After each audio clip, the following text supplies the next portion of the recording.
Tension is rising inside the Obama camp, according to a new e-book that will be released later this month by Politico called Obama's Last Stand. Aides revealed that President Obama has, quote, a genuine disdain for Governor Mitt Romney. It reads, in part, quote, he began campaign preparations feeling neutral about Romney, but like the former governor's GOP opponents in 2008 and 12, he quickly developed a genuine disdain for the man. It goes on to read, quote, when he talked about Romney, aides picked up a level of anger he never had for Clinton or McCain, even after Sarah Palin was picked as his running mate.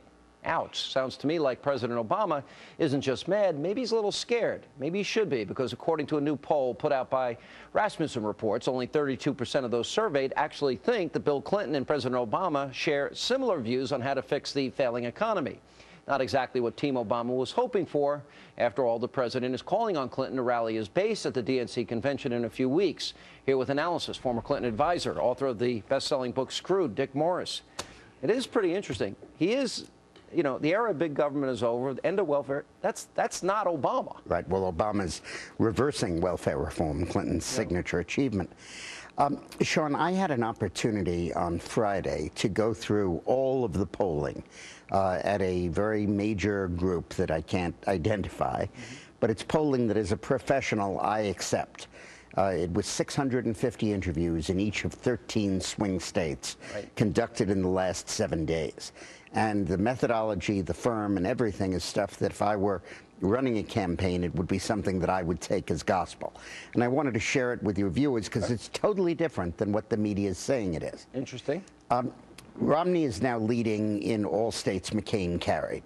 Plus, he is now ahead of Obama in the following states Obama carried: Indiana, New Hampshire, Wisconsin, Nevada, North Carolina, and Colorado. That gives him 228 electoral votes. He needs 270.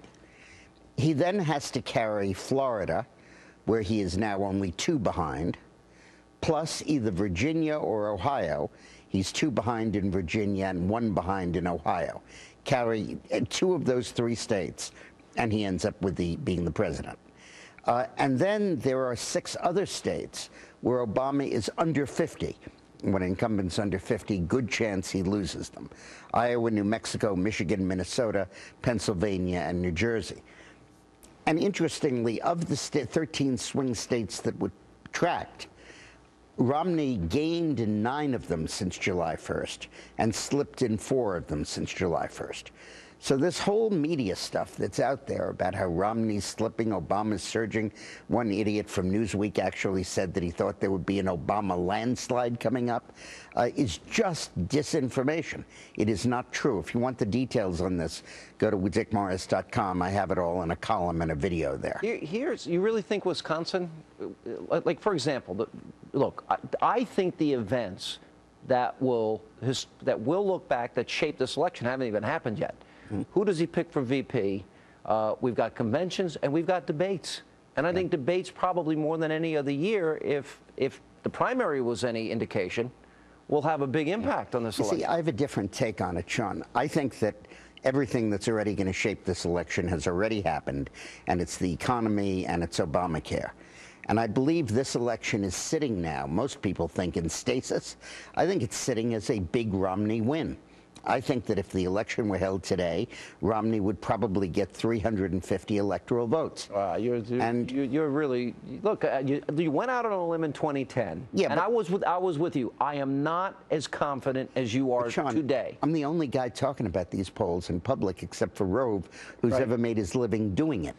Okay, so I mean, I used to be. I appreciate your. Right? I appreciate your I know expertise. what he's saying, and I know what the numbers are. Don't start a fight with Carl on my show. All right, now, let me also just say, in the Senate race, the picture is also superb. Yeah. There are now 6 seats that I think we're within grasp of picking up. We're now ahead in North Dakota, Nebraska, and Wisconsin, the 3 open seats. Solidly, continuously, although only 3 points up in Montana, but it's been 3 all along. Missouri, which has its primary today, we're beating McCaskill by about 10.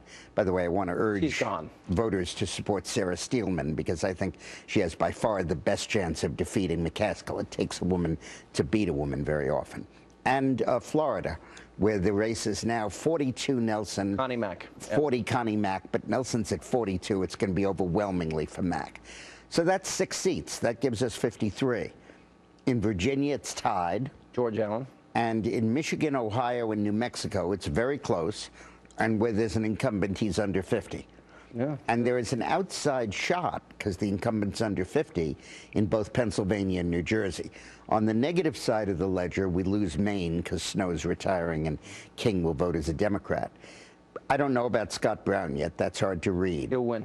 And other than that, we hang on to everything else. So you're looking, I believe, at a large electoral college victory, a popular vote victory of more than 5 points, and at least 6 and maybe more seats in the Senate. All right, we don't have enough time tonight because we went along with the vice president, but Dick, I appreciate it, and we'll have you back next week, and we'll talk more about it. Good. It's pretty interesting analysis. I'm not as optimistic as you, but I got to run. These are the polls. All right, 92 days to go. We'll know soon enough.